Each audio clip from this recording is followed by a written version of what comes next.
boshimdagi ro'molimni siz aytganingizdek Alloh olgan bo'lishi mumkin. Yechadigan bo'lsang nima o'rading deydigan bo'lsalaring agar kim men ro'molimni yechaman deb ro'mol o'raydi вообще-то. Kimga tosh otilmagan, kim bor g'iybat qilinmas. Faqat Alloh deganga bu g'iybatlar bilinmas. İnsonlarni gapi deb farz amaldan ketilmas. Hadeb soxta amalni qilishlikdan qochdingmi yoki yechib ro'moling asl yuzing ochdingmi? Muso aytar Xudoga, gap so'zlardan charchadim. Xudo debdi insonlar, qilar meni g'iybatim. Men uchun qil farzimni, senga beray jannatim.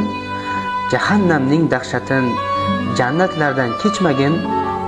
Haqni g'iybat qilgan qulni deb ro'molingni yechmagin. Do'zaxdan to'sar singlim, ro'molingni yechmagin.